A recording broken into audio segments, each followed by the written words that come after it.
Duduk kembali.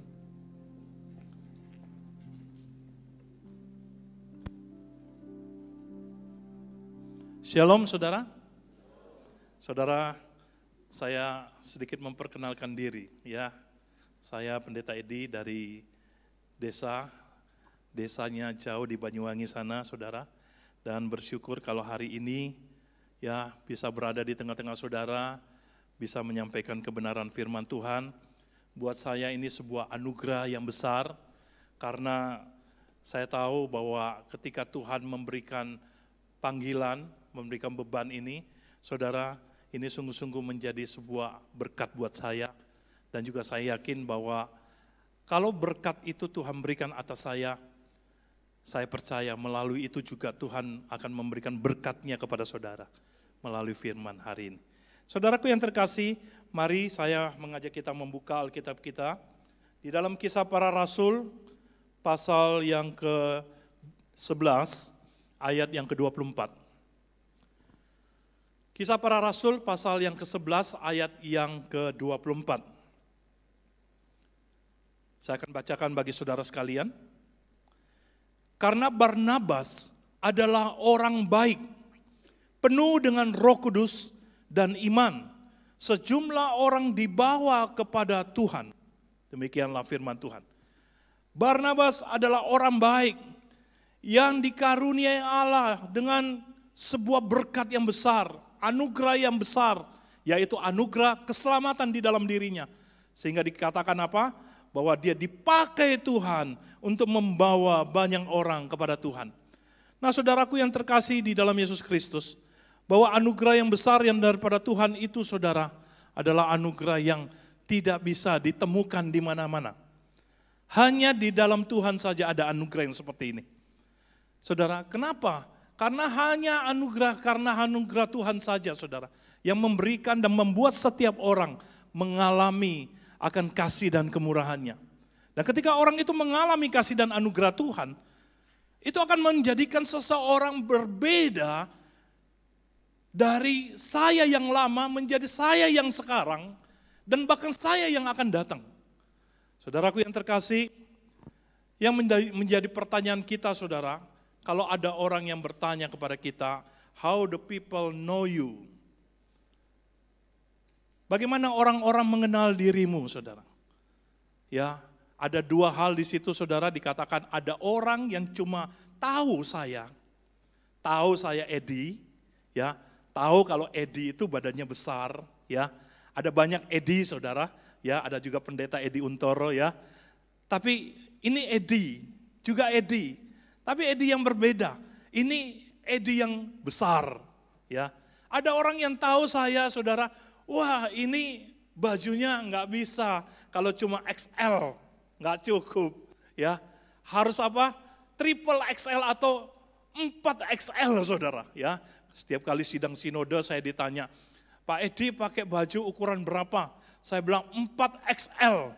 Katanya begini, enggak ada Pak, yang paling tinggi cuma 3XL. Gitu ya, saudara. Saya bilang ya wes, enggak apa-apa. Ya toh, saudara, ya wes enggak apa-apa, 3XL enggak apa-apa. Wah saudara, waktu saya pakai, saudara bisa bayangkan ya, super ketat saudara. Wah, kelihatan bodi saya yang bagus itu saudara, ya. Wah, saudara bisa bayangkan ya bentuknya, ya gelombang-gelombang yang ada saudara. Ya kecilian, ya toh. Karena apa saudara? Orang cuma tahu gitu, ya. Jadi orang tahu saya ini karena apa? Dari fisik saya. Oh, saya tahu Edi itu ya punya istri, saya tahu Edi itu punya anak berapa, saya tahu Edi itu suka makan. Ya, saya tahu, pokoknya orang tahu tentang saya.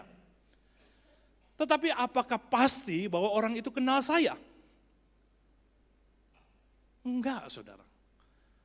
Saudara tahu tentang saya, belum tentu saudara kenal saya.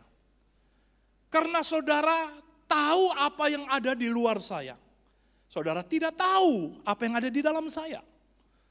Saudara kan tidak tahu dulu saya seperti apa. Saudara kan tidak tahu saya ini seperti apa, karakternya seperti apa. Saudara enggak tahu loh waktu saya marah. Saudara enggak tahu loh waktu saya sedang sedih, saudara nggak tahu waktu saya sedang gembira, saudara nggak tahu. Saudara, sehingga saya ingin katakan banyak orang yang tahu saya, tapi belum tentu kenal saya. Saudara, tentu ada satu orang yang sangat kenal saya, karena saya sudah hidup dengan dia sekitar 25 tahun, saudara, 23 tahun saya sudah hidup dengan dia, yaitu istri saya. Ya, dia sangat tahu sangat kenal dengan saya. Kenapa, saudara? Ya, saya tidur bagaimana modelnya dia tahu, gitu. Lantas saya ngamuk, dia tahu modelnya saya ngamuk seperti apa. Dia tahu saya makan, saudara, seperti apa. Bukan suka makan apa saja, tapi cara saya makan dia tahu, gitu, ya. Oh, orang ini enggak suka pakai tangan, senangnya pakai sendok, gitu. Saudara, dia tahu. Bahkan dia tahu kalau saya ini kalau makan, saudara, dia sudah tahu. Dia tidak akan kemana-mana, dia akan duduk di situ. Karena apa? Dia tahu kalau saya makan tidak ada dia di situ, saya nggak mau makan. Aneh ya, suami-suami itu aneh. Saya nggak tahu suami-suami di sini seneng nggak kalau lagi makan itu ono bojone dikon. Seneng nggak? Ada yang nggak suka? Ya, ada yang nggak suka. Saya kadang-kadang nggak suka, saudara. Lagi makan enak-enak, dia bilang apa? Jangan makan banyak-banyak. Ya, saudara, istri saya itu suster saya, ya. Jadi kalau saya lagi makan gitu, jangan banyak-banyak, cukup, wes, mandek, gitu, saudara. Ya, kalau saya minum kopi, sini tak cicipi saya, manis ini, ojo diombi. Wah, saudara, loh wes kadung tuku, nggak apa-apa, tuku neh, ya, nggak apa-apa, keluar uang nggak apa-apa, beli lagi, tapi nggak usah pakai gula. Oh iya. Ya wis, belajar manut, saudara, ambil suster, lendak manut, awas diketok ya. Saudara, orang inilah yang saya katakan sangat kenal dengan saya.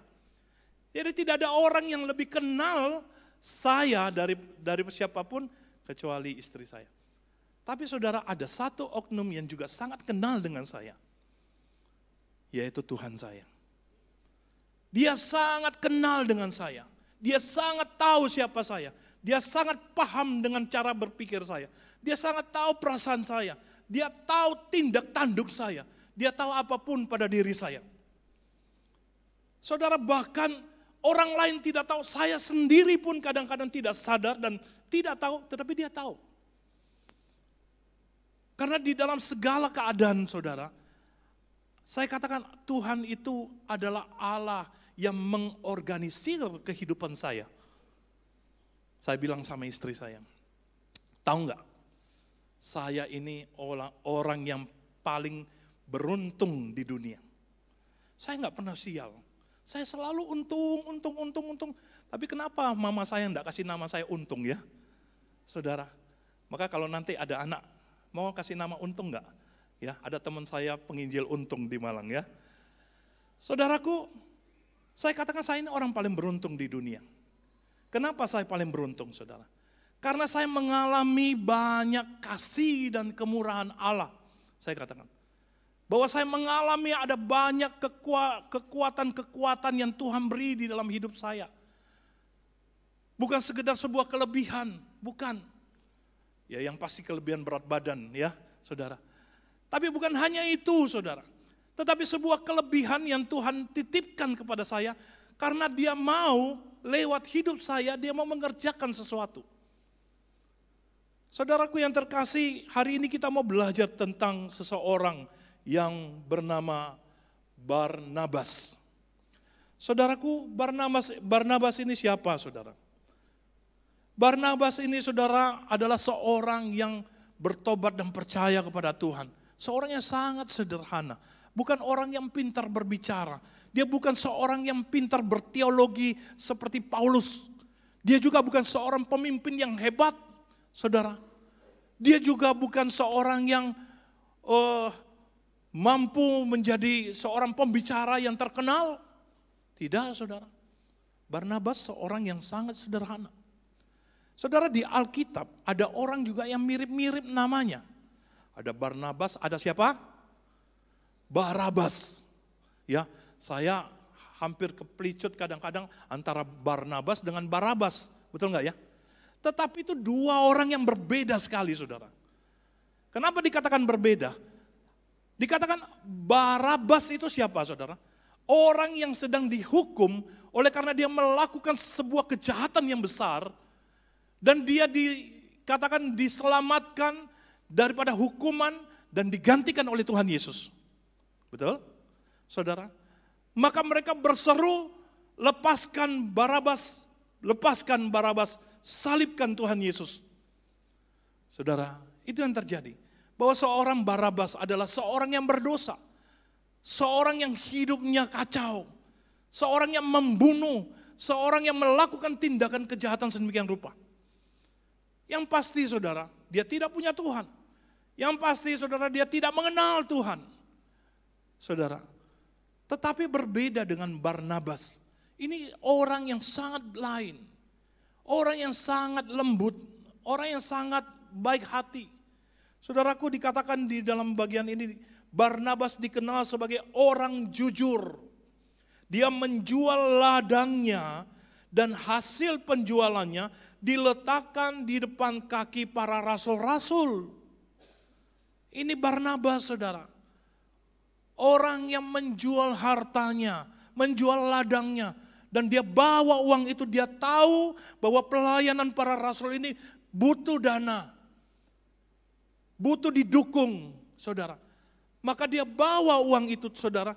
Dia tidak ambil sedikit pun daripada uang itu. Kalau dibandingkan sama Ananias dan Safira, saudara, yang mulai menipu Tuhan, menipu pelayanan, dia katakan akan saya jual rumahku, akan kuberikan. Tetapi saudara, cuma diberikan separuh, sisanya diambil. Lah, uang-uangku, rumah-rumahku, gitu, tak jual.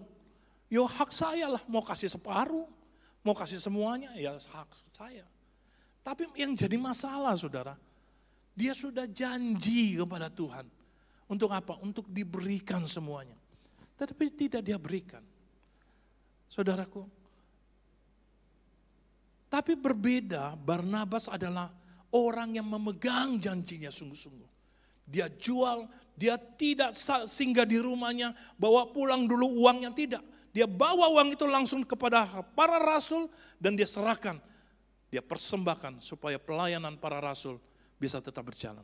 Saudara, yang kedua, Barnabas adalah pertama kali berjumpa dengan Paulus. Ketika Paulus berkunjung ke Yerusalem, dan Barnabaslah yang kemudian memperkenalkan Paulus kepada para rasul. Saudara, siapa itu Paulus? Paulus sangat terkenal, saudara. Dia adalah seorang yang bernama Saulus terdahulu. Saulus yang dikatakan suka mengejar-ngejar orang-orang Kristen. Seorang yang mengejar orang Kristen, menangkap, memukul, memotong telinganya, saudara, dan memberikan hukuman, memukul, mencaci maki orang-orang Kristen, dan membawanya ke dalam penjara, saudara. Dia adalah orang yang anti Kristen. Dia sangat benci dengan orang Kristen, saudaraku. Tetapi Tuhan menyentuh Paulus, saudara. Tuhan mengubahkan hatinya. Dan ketika itu, saudara, dia berjumpa dengan Barnabas. Dikatakan Barnabas adalah orang yang pertama kali menjumpai Paulus. Lantas dikatakan apa? Barnabaslah yang meyakinkan pengikut Yesus jika Paulus yang saat itu dikenal sebagai Saulus, yang terkenal penganiaya pengikut Yesus, sekarang sudah menjadi bagian dari murid-murid Yesus sejak Paulus melihat Tuhan dan mengajar di Damsyik dalam nama Yesus. Saudaraku, bahkan Barnabas ini berkata kepada murid-murid Yesus, saya jaminannya atas Paulus ini. Dia tidak lagi Saulus yang lama, tetapi dia Paulus, orang yang sudah lahir baru. Dia sudah percaya kepada Tuhan Yesus. Saya jaminannya. Saudara, baru ketemu sekali, berani nggak jadi penjamin? Saudara berani jamin orang lain? Enggak, ini bukan orang jahat, ini bukan tipu-tipu, ini bukan bohong-bohong. Ini bukan jadi orang Kristenan. Ya. Yang cuma ketok-ketokan aja percaya. Yang kelihatannya saja bertobat. Tetapi padahal tidak bertobat. Tidak sungguh-sungguh percaya kepada Tuhan Yesus. Saudaraku yang terkasih, Barnabas katakan, saya jaminannya. Saudara, Barnabas sangat percaya dengan Rasul Paulus. Bahkan orang yang dia jamin ini, saudara, dikatakan apa? Dia ikuti kemana Paulus pelayanan. Saudara, bersama-sama dengan Paulus melayani di beberapa tempat. Saudaraku, inilah Barnabas. Dia bukan seorang pemimpin yang hebat. Sekalipun dia yang jamin Paulus, dia tidak merasa superioritas terhadap diri Paulus. Dia tidak merasa bahwa saya ini gurumu loh. Saya ini yang sudah jamin kamu loh. Saya ini berjasa loh sama dirimu. Tidak, saudara. Dia seorang yang sangat baik hati. Saudaraku, maka kita mau belajar pada saat ini, saudara. Bahwa Tuhan memberikan 3 pribadi yang begitu indah di dalam Barnabas ini, saudara. Ada pribadi yang Tuhan sudah kerjakan di dalam diri Barnabas ini. Saudara, yang pertama dikatakan Barnabas dikenal sebagai orang baik. Tadi ayat yang kita baca dikatakan karena Barnabas adalah orang baik. Saudara, dikenal sebagai orang baik. Saudaraku, saya yakin saudara, bahwa Barnabas tidak ada orang yang kenal dia secara dalam. Tidak ada yang tahu masa lalunya. Dia suka tipu orang kah? Dia suka berbohong kah? Dia sudah melakukan. Tetapi saudara, orang kenal dia ketika dia sudah bertobat. Kata mengenal dia sebagai orang baik, saudara, itu bukan hanya berbicara tentang fisiknya saja. Atau satu tindakan atau 2 tindakan yang dia lakukan. Atau karena dia jual rumah, lantas dia persembahkan, lantas hamba-hamba Tuhan bilang, oh ini orang baik, Ciami Pol. Kenapa? Kasih persembahan. Bukan, saudara. Tetapi orang ini sangat dikenal sebagai memang orang baik. Kalau dikatakan mereka tahu diri Barnabas sebagai orang baik, itu karena mereka sudah melihat kepribadiannya. Pribadi Barnabas yang betul-betul seorang yang dijamah Tuhan, ditolong Tuhan, diubahkan oleh Tuhan, menjadikan dia sungguh-sungguh orang baik. Barnabas ingin menunjukkan kualitas hidupnya yang dulu dan kualitas hidupnya yang sekarang. Itu sangat berbeda, tidak sama sekali. Barnabas ingin menunjukkan bahwa dia bukanlah Barnabas yang dulu. Tetapi Barnabas yang hari ini, yang sudah dijamah Tuhan, yang sudah ditolong Tuhan, yang sudah diselamatkan oleh Tuhan. Dia paham Tuhan mau apa atas hidupnya. Dia paham. Itulah sebabnya saudara, dikatakan dia mengalami sebuah perubahan kualitas hidup. Mungkin dia dulu orang yang sangat keras. Mungkin dia dulu orang yang sangat jauh dari Tuhan. Tidak punya harapan, sedikit marah, sedikit-sedikit marah. Sedikit-sedikit putus asa, sedikit-sedikit tersinggung. Saudara, dia tahu ketika dia sudah diselamatkan oleh Tuhan. Tuhan mau dia melepaskan semua itu. Saudara, saya teringat ketika saya masih remaja, saudara. Mulai kelas 6 SD, saudara. Kelas 5 SD saya sudah tidak pernah ke sekolah minggu.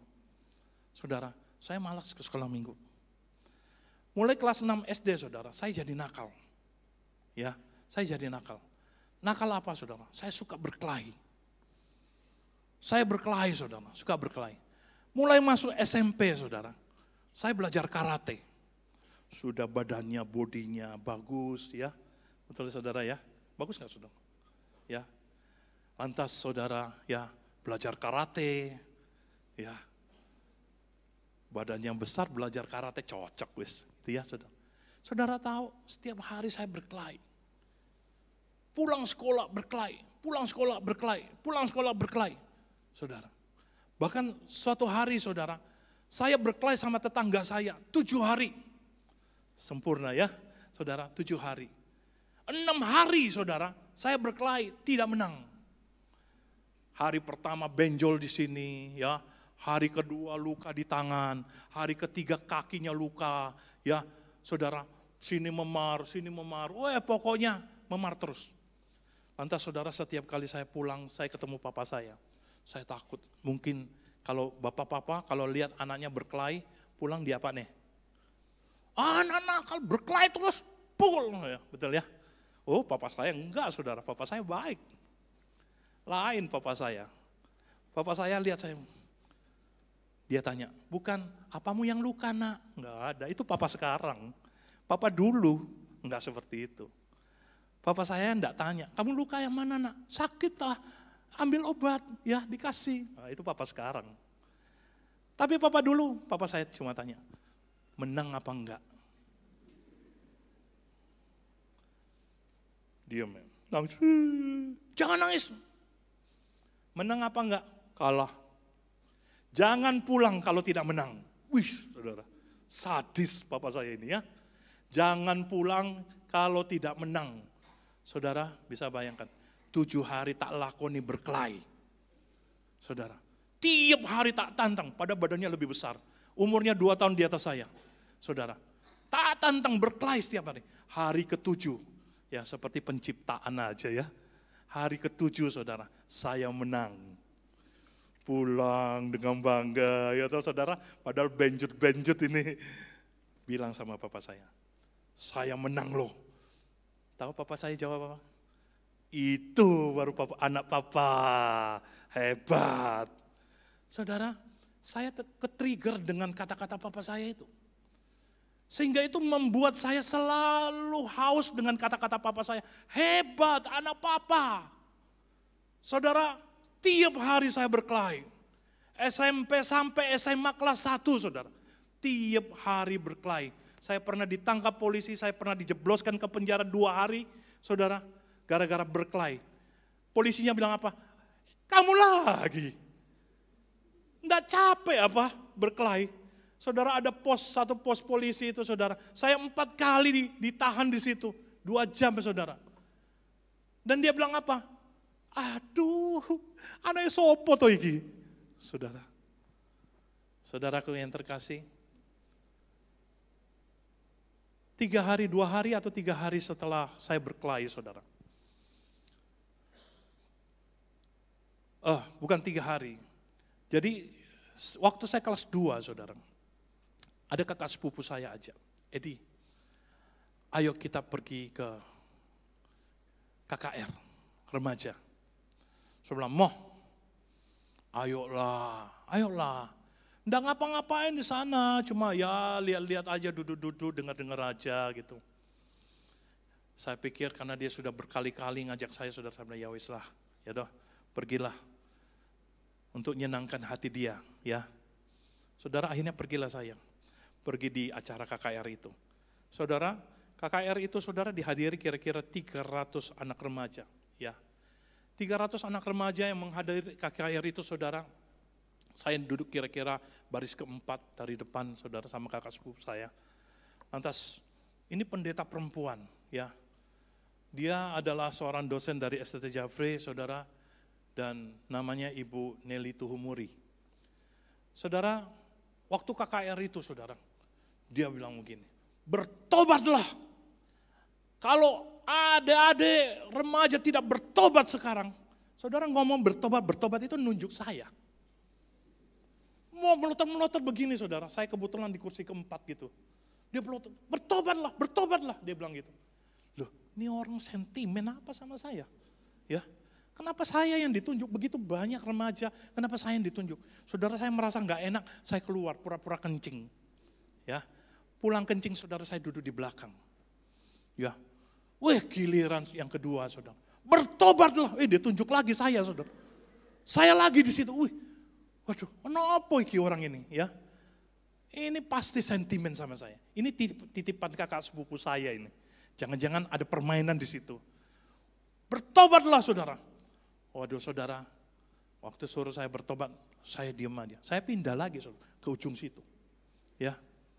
Yang ketiga terakhir, saudara, sebelum saya menutup khotbah saya, bertobatlah. Tunjuk saya lagi saudara.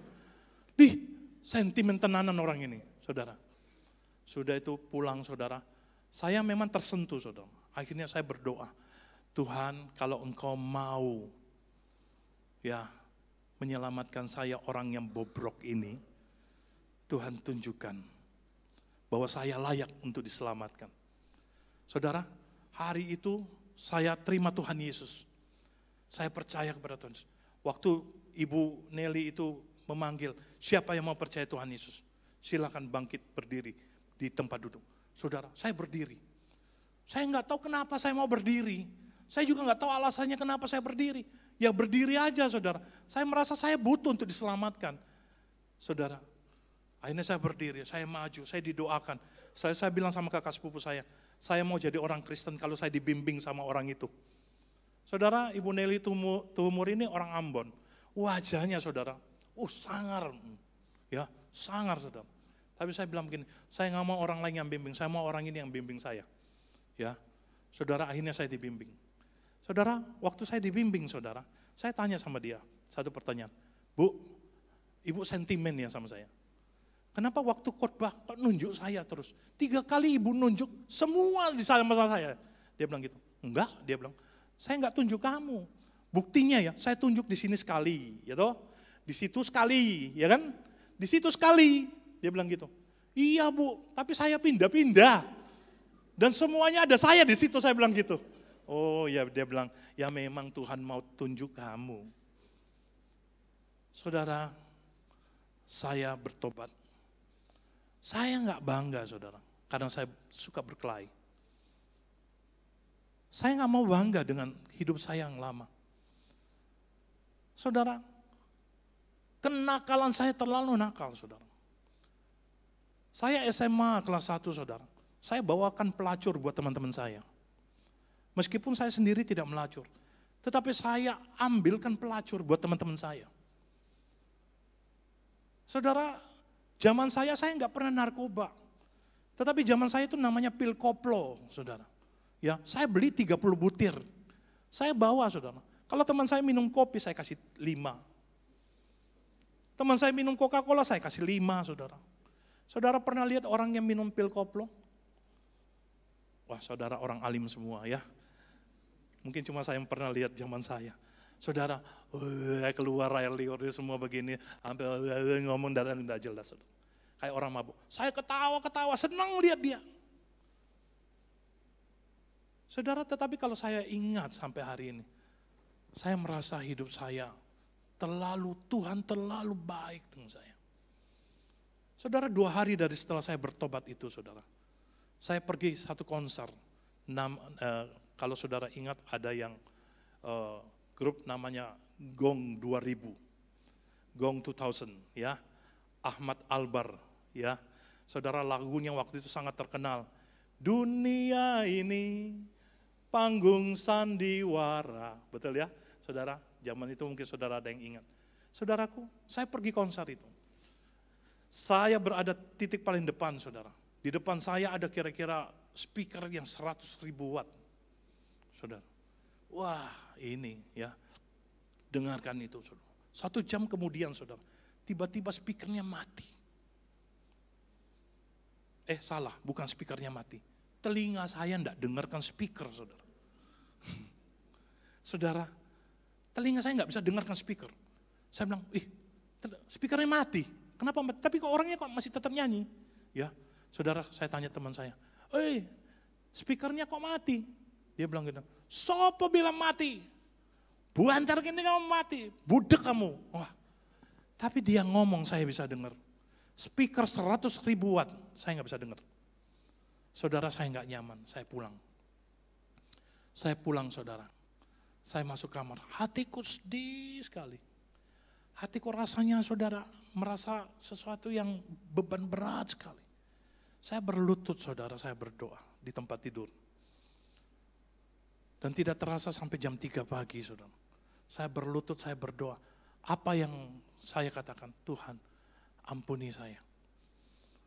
Semua peristiwa kehidupan saya, dikatain papa saya, dikatain mama saya, dikatain teman-teman saya, saudara. Saudara, semua berputar di otak saya. Semuanya ketika saya berkelahi, saya melakukan hal-hal yang buruk buat orang lain, semua berputar di pikiran saya. Dan saya berlutut saudara, dan saya berdoa. Saya katakan, Tuhan, di lapangan itu ada kira-kira ratusan ribu remaja yang sedang menonton konser. Tetapi Tuhan, kenapa Engkau memilih saya? untuk diselamatkan. Ada begitu banyak anak remaja, tetapi mengapa saya Tuhan yang kau pilih? Saya ini terlalu baik kah? Atau mungkin saya ini terlalu rusak? Mungkin Tuhan bilang, kalau kamu teruskan begini Edi, bahaya dunia ini. Saudara, dan hari itu saya berlutut dan saya berdoa dan saya meminta Tuhan ampuni saya. Tanpa saya sadar, saudara, saya menangis dan saya melihat anugerah Tuhan yang luar biasa. Saudara, saya tidak bangga dengan apa yang terjadi pada masa lalu saya. Tetapi Tuhan membentuk, Tuhan menjadikan, Tuhan menghibur, Tuhan menguatkan, Tuhan menyelamatkan, Tuhan mengingatkan, Tuhan memproses saya dalam proses pengudusan. Saudara, dan saya sampai pada titik hari ini dan saya berkata, Tuhan terima kasih. Engkau memilih saya Tuhan. Dari ribuan anak remaja hari itu. Untuk percaya kepada Engkau. Saudaraku yang terkasih, ini anugerah yang luar biasa. Maka saya percaya Barnabas saudara, ketika dia menjadi orang yang berperilaku baik ini saudara. Bukan karena sesungguhnya dia orang baik. Tetapi karena dia mengingat ada anugerah Tuhan yang begitu besar atas hidupnya. Ada kuasa, ada kekuatan Tuhan yang begitu hebat. Yang memilih dia dan menyelamatkan dia. Saudara, sehingga dia katakan apa? Saya mau turut kepada Engkau ya Tuhan. Saya gak mau turut lagi dengan ambisi saya. Saya gak mau turut lagi dengan kenakalan saya. Saya gak mau turut lagi dengan hidup saya yang lama. Saya mau hidup sekarang seperti apa yang Kau mau. Saudara, maka ketika Barnabas ini dikenal sebagai orang baik, itu bukan karakter dosa yang dia bawa lagi, tetapi karakter orang yang sudah diselamatkan. Saudara, yang menjadi pertanyaan kita, mungkin kita punya masa lampau, masa hidup yang lama, atau karakter-karakter yang lama, karakter hidup kita yang penuh dengan dosa. Saudara, apakah Tuhan sudah menjamah saudara, dan menjadikan saudara orang-orang yang bertobat, yang sungguh-sungguh melihat Tuhan mau ubahkan saya. Saya nggak boleh lagi loh seperti ini. Saya nggak boleh lagi loh orang jadi orang cengeng. Nggak boleh lagi loh suka tersinggung, suka marah, suka ngomel. Saudara, Tuhan nggak mau loh. Kalau saya begini terus saya tidak jadi berkat loh. Saudara, karena kebaikan hati Barnabas ini saudara, dia menjadi berkat. Dikatakan banyak orang yang menjadi percaya kepada Kristus oleh karena kebaikan hatinya. Dia bukan pembicara yang hebat, dia bukan orang seperti Paulus yang KKR atau seperti Petrus KKR, tidak saudara. Dia orang yang sangat sederhana. Tetapi Tuhan pakai hidupnya, bawa jiwa kepada Tuhan. Saudara, hal yang kedua saudara, bahwa karya kebaikan hati dan perubahan hidup daripada Barnabas ini, oleh karena ada karya Roh Kudus yang bekerja di dalam dirinya, yang membentuk dia, yang membenturkan dia, yang menunjukkan kepada dia bagaimana perubahan itu harus terjadi di dalam hidupnya. Bahwa dia harus mengalami proses ini. Supaya apa? Supaya dia menjadi sesuai dengan seperti apa yang Tuhan inginkan. Saudaraku, maka izinkan Roh Kudus itu bekerja di dalam hatimu. Izinkan Roh Kudus itu menjamah hidupmu supaya ada perubahan, saudara. Serahkan segala hidup yang keras, hati yang keras, saudara. Pikiran yang picik, harga diri, saudara. Saudaraku yang terkasih, suatu waktu ketika saya pelayanan, saudara.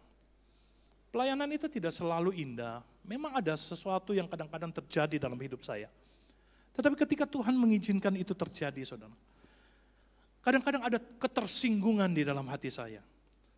Sehingga saya bilang sama istri saya, mungkin sudah waktunya. Sudah cukup kita di sini. Sudah waktunya kita pindah. Tapi istri saya selalu ingatkan begini, itu istri yang baik saudara, ya. Who is your boss? Siapakah atasanmu? Siapakah pimpinanmu? Saya pikir, Tuhan. Iya, dengarkan Tuhan. Tanya sama Tuhan. Tuhan mau apa? Tanya sama Tuhan. Jangan tanya, jangan tersinggung oleh karena perkataan orang. Tapi tanya sama Tuhan. Saudara, saya lantas berdoa kepada Tuhan. Tuhan, apa yang Kau mau? Saudara, Roh Kudus itu berbicara dan meneguhkan hati. Sehingga di dalam segala ketersinggungan sekalipun, saudara, saya berkata, Tuhan, apa yang Kau mau? Saya mau taat Tuhan. Kau mau bilang saya tetap di sini, saya tetap di sini. Tahun 2017 saya selesai studi S2 di Jakarta. Saudara, saya sudah berpikir, karena izin saya 3 tahun, saudara. Ya, saya mau bilang sama sinode, saya ada tawaran beasiswa ke Hong Kong untuk ambil S3. Saudara, wah ini kesempatan. Masih ada setahun lagi. Saya ambil kuliahnya di Hong Kong 1 tahun. Saudara, begitu sidang sinode, saudara, Pendeta Cornelius bilang begini, Edi, balik ke Genteng ya. Hah? Pak Kor, saya ini udah resign loh. Udah keluar loh dari GKT Genteng. Ya, saya udah perpisahan loh. Jemaat udah pada nangis-nangis, ya toh. Ya kasih kenang-kenangan dan lain sebagainya. Saya udah perpisahan, masa balik lagi? Kan lucu, saya bilang gitu. Enggak, balik odek Genteng. Lek kamu enggak balik ke Genteng, ini emergency. Wah, saudara, ditekan dengan kata emergency.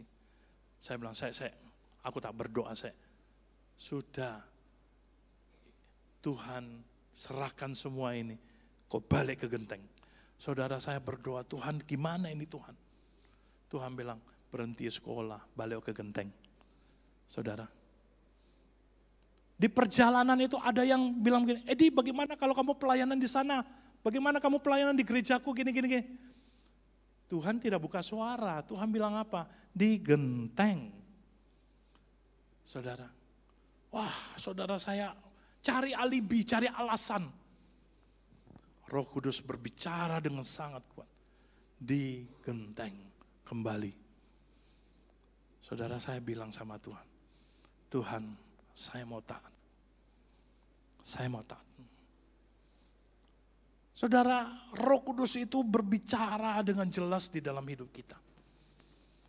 Ketika kita mau belajar taat kepada Dia, kita mau mengetahui apa yang Tuhan mau, Roh Kudus akan membukakan rahasia-rahasia itu. Sehingga kita melakukan pelayanan ini, saudara. Saudara, yang ketiga, saudara, kualitas daripada Barnabas ini sendiri. Bahwa selain dia dipenuhi oleh Roh Kudus, saudara, dikatakan apa? Dia penuh dengan kekuatan iman. Saudara, orang yang sangat sederhana, tetapi dia tahu bahwa Tuhan memimpinnya kemana. Dia pergi ke situ. Sekalipun saudara dia tahu dia jual ladangnya, dia tidak punya lagi penghasilan. Tetapi dia sadar, saudara, bahwa pemeliharaan Allah itu begitu hebat. Dan Allah akan senantiasa membuktikan dirinya bahwa dia Allah. Bahwa dia tidak akan meninggalkan orang-orang yang dia kasihi. Saudara, ketika saya mempersiapkan ini, saya mulai berpikir, iya ya, 2000 tahun yang lampau loh saudara. Ya, orang-orang Kristen bergumul. Saudara, mereka bukan orang kaya. Dikatakan apa? Setiap hari mereka berkumpul bersama, berbagi roti, makan bersama. Saudara, karena apa? Karena tidak ada uang kas. Saudara, enggak ada uang kasnya, minus saudara. Tetapi sampai hari ini saudara 2000 tahun kemudian, apakah kita pernah kekurangan? Enggak pernah saudara. Apakah orang Kristen habis? Enggak pernah. Justru semakin banyak saudara. Kenapa? Allah sang pemelihara. Allah itu menjaga, Allah itu menyertai, Allah itu memelihara kita. Saudara, iman yang seperti ini dibawa oleh Barnabas. Dia tahu bahwa Allah akan terus menjaga hidupnya. Kemanapun dia pergi, sekalipun mereka harus dipenggal, dicelupkan dengan minyak panas, disalib terbalik. Tetapi mereka percaya saudara, Allahku, Allah yang tidak bisa dilawan oleh siapapun juga. Dan untuk Allah yang seperti itu, saya rela memberikan diriku. Saudaraku yang terkasih, beberapa hari yang lalu saya melakukan perjamuan keliling.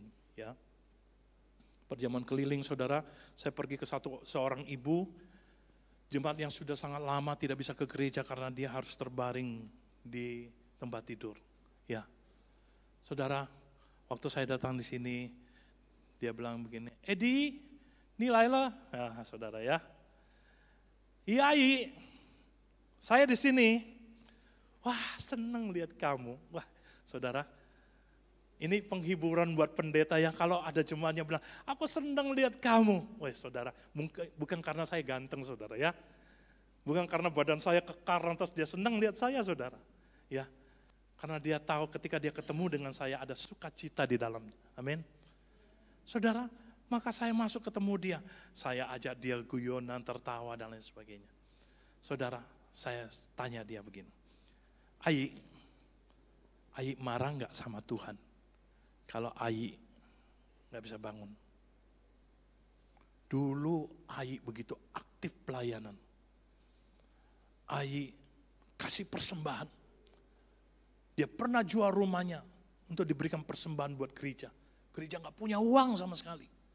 Dia jual rumahnya, dia kasih. Saudara, tapi sekarang gimana? Dia terbaring, tidur, tidak bisa bergerak. Lantas saya tanya sama dia, Ayi, kau marahkah sama Tuhan? Saudara, dia tersenyum sama saya. Dan dia bilang begini, Edi, saya justru bersyukur. Saya bisa begini. Sekarang, saya dulu sudah bisa melayani Tuhan. Saya bersyukur hari ini. Saya dulu bisa memberi untuk Tuhan. Kalau sekarang saya seperti ini, saya bersyukur. Karena saya sudah melakukan semua itu. Bahkan dia bilang begini, bahkan hari ini pun sekalipun saya tidak bisa bangun, saya justru menikmati bagaimana Tuhan itu sayang sama saya. Kamu tahu, tidak semua orang yang bisa bangun pagi menikmati berkat seperti saya. Saya tanya, Ayi, berkat apa? Saya tiap hari begitu bisa buka mata, saya merasakan Tuhan itu memeluk saya. Tuhan itu terlalu sayang dengan saya. Saudara, saya merasa ini agak aneh ya. Tidak bisa bangun tetapi bisa menikmati. Saudara, dari situ saya belajar bagaimana menikmati berkat Tuhan. Menikmati kasih Tuhan. Menikmati karunia Tuhan. Yang Tuhan titipkan di dalam saya dan melalui saya. Saudara, saya menangis di samping Ayi itu. Saya bilang, sungguh engkau orang yang sangat berbahagia. Saya juga mau berbahagia seperti kamu, saya bilang. Saya juga mau berbahagia. Waktu saya bangun pagi, saya bersyukur kepada Tuhan. Saya menikmati pelukan Tuhan atas hidup saya. Saya susah, iya. Saya sakit, iya. Saya nggak punya uang, iya, nggak apa-apa. Tetapi saya bisa menikmati pelukan Tuhan. Itu jauh lebih mahal. Kalau Tuhan izinkan kita hidup di dalam penderitaan, saudara. Itu adalah izin Tuhan. Tuhan izin kita menghadapi semua itu. Tetapi di dalam semua itu, Tuhan justru membuat engkau menikmati berkatnya, anugerahnya setiap hari. Melalui semua apa yang kamu alami. Nah, apalagi ketika Tuhan masih memberi kita kesehatan. Memberikan kita berkat jasmani, uang yang begitu banyak. Saudara, untuk apa? Kalau bukan Tuhan mau supaya melalui semua itu namanya dipermuliakan. Saudara, untuk apa? Kita cari untuk siapa? Saudara, ada seorang bapak, dia kena stroke, saudara. Dan dia bilang begini, Musa, tolong doakan saya. Kalau saya sembuh, Saya mau pelayanan. Saya mau beri hidup saya semuanya untuk Tuhan. Lantas saudara, kalau saya jadi Tuhan, mungkin saya jahat. Saya mau bilang begini, telat. Telat saudara. Kalau Ai itu tadi bilang apa? Saya bersyukur, saya sudah lakukan semua itu. Dan sekarang saya nggak bisa bangun, enggak apa-apa. Saya sudah puas kok melakukan itu. Saudaraku, Ai ini saudara, tiap hari bangun, suruh pembantu pencet, telepon cucunya, telepon anaknya. Untuk apa? Berdoa buat mereka. Saudara, kekuatan iman itu saudara yang menggerakkan kita sampai kita bisa menikmati semua kemurahan Tuhan, kasih Tuhan, anugerah Tuhan yang begitu besar di dalam setiap kita. Kalau tidak kekuatan Tuhan saudara, tidak ada seorang pun yang bisa kuat menghadapi tantangan zaman ini. Kesusahan, kesulitan zaman ini. Saudaraku, waktu COVID terjadi saudara, saya katakan kita harus bersyukur atas COVID. Kenapa saudara? Wih, banyak orang yang datang berlutut kepada Tuhan, tolong, betul nggak? Apalagi waktu kena COVID, ayo saudara ngaku, ya saya 3 kali kena COVID saudara. Semuanya menakutkan saya, ya sekalipun saya ini pendeta saudara. Aku ya takut ya, takut kalau apa, wih nanti ini enggak sembuh ya. Gimana ini kalau berkelanjutan? Wah saudara, ada kekhawatiran. Tetapi bawa kepada Tuhan, Tuhan tolong, Tuhan tolong. Saudaraku yang terkasih, hari ini saudara, GKT diberikan sebuah kepercayaan, sebuah proyek raksasa menurut saya. Sejak tahun 70-an Tuhan sudah menitipkan pelayanan ini bagi kita. Kebetulan saya ada di Yayasan Kristen Aletheia sebagai wakil ketua. Ketuanya Pak Markus Domingus. Saudaraku, ketika Allah menitipkan ini 20 tahun yang lampau, untuk saya masuk di dalam departemen ini, saudara. Saya katakan, ini satu-satunya departemen yang tidak ada orang yang mau. Waktu penabisan pengurus departemen, tidak ada orang yang mau departemen ini. Saudara, saya keluar dari satu departemen, dan saya katakan saya tidak cocok di situ. Lantas, saya ditanya oleh ketua sinode waktu itu, Pendeta Petrus Pamuji. Lantas kamu mau di mana? Saya bilang saya mau di mana saya bisa melakukan sesuatu. Ya wes, ini tidak ada orangnya. Kamu masuk Departemen Pendidikan Kristen Aletheia.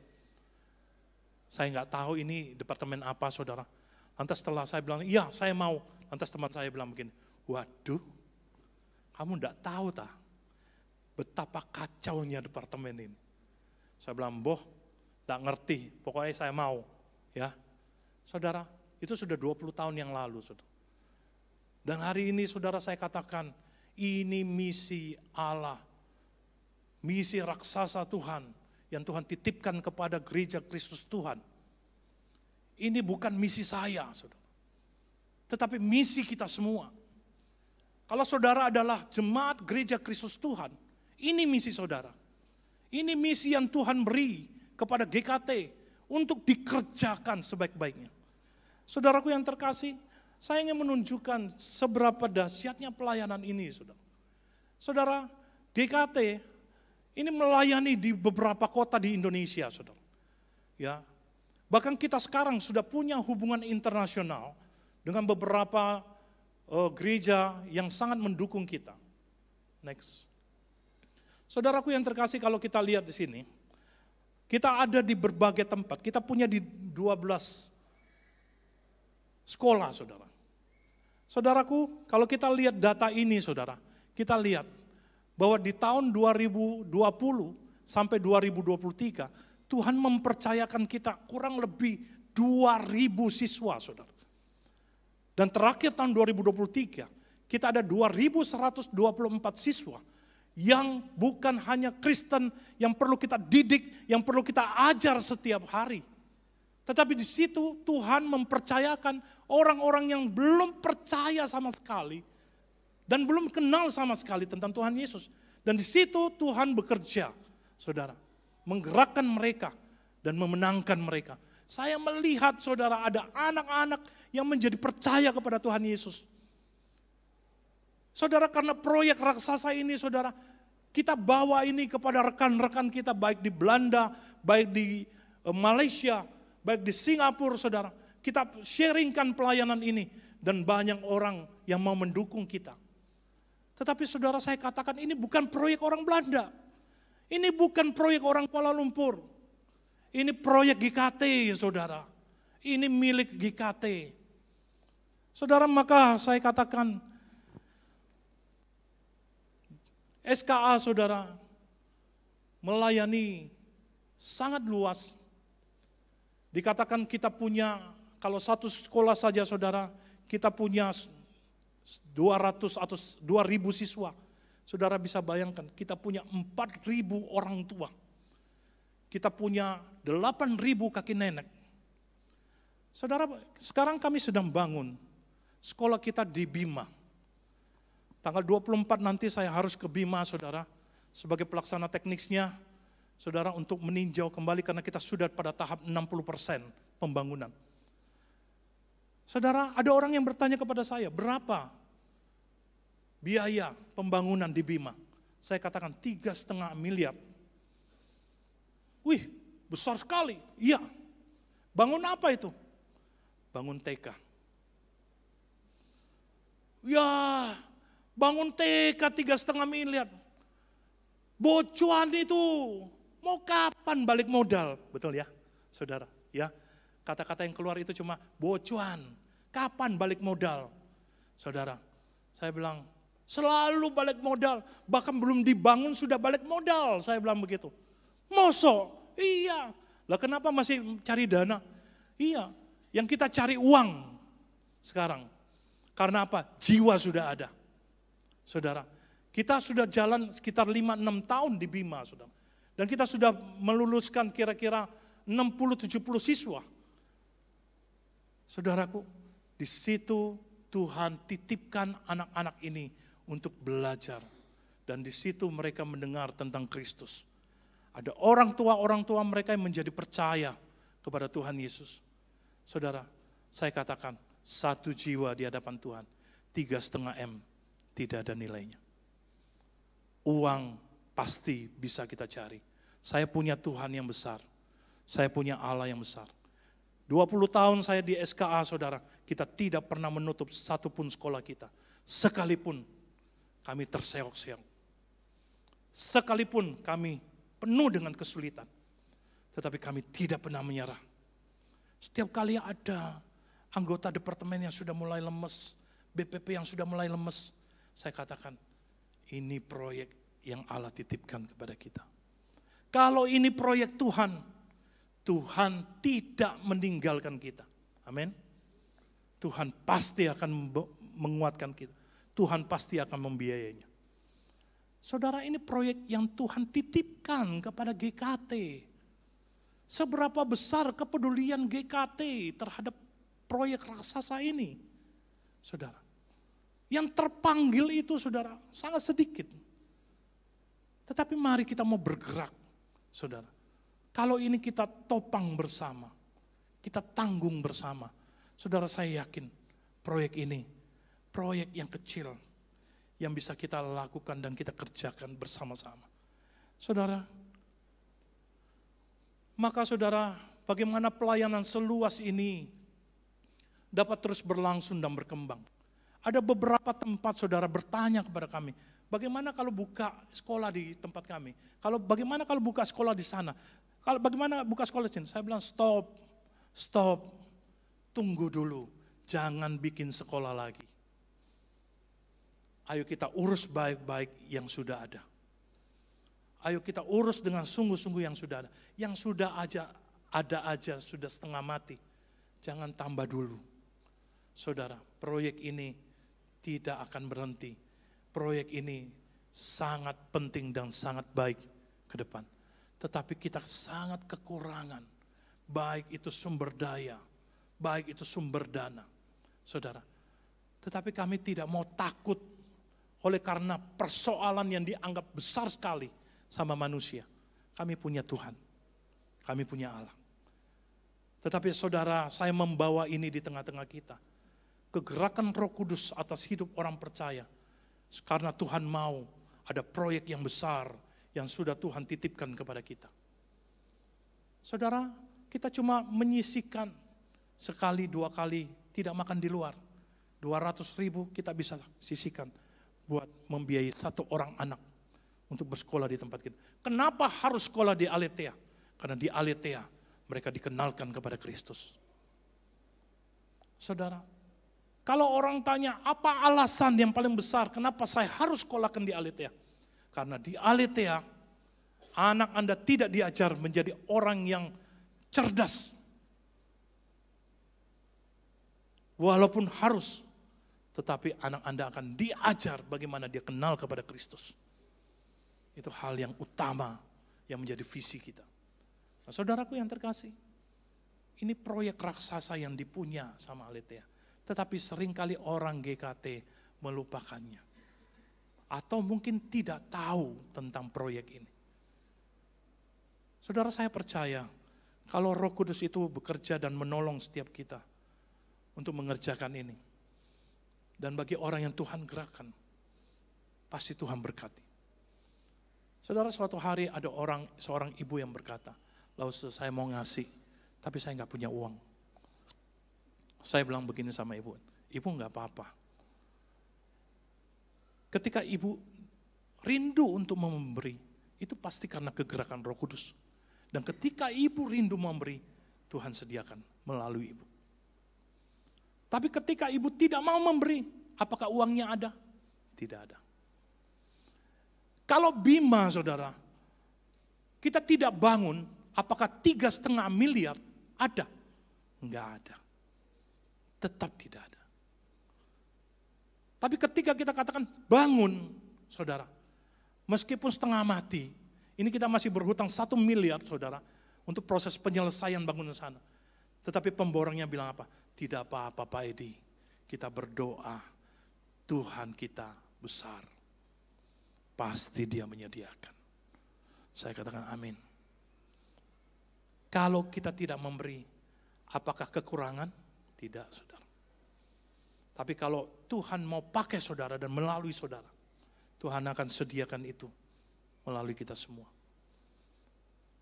Saudaraku, sama dengan gereja. Jangan sampai gereja tidak melakukan pelayanannya hanya karena duit, saudara. Saudara, saya selalu mengajar kepada jemaat saya dan kepada penatua saya. Jangan pernah takut dan kalah dengan uang.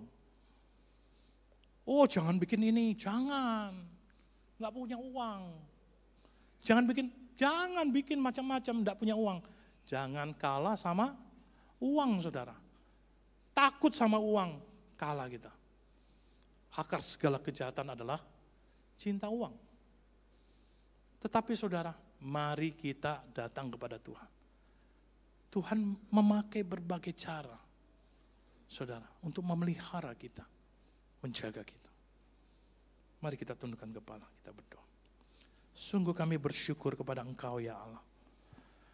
Engkau Allah yang sungguh mengasihi kami. Kami bisa menikmati Tuhan, hubungan kami dengan Tuhan yang begitu dekat.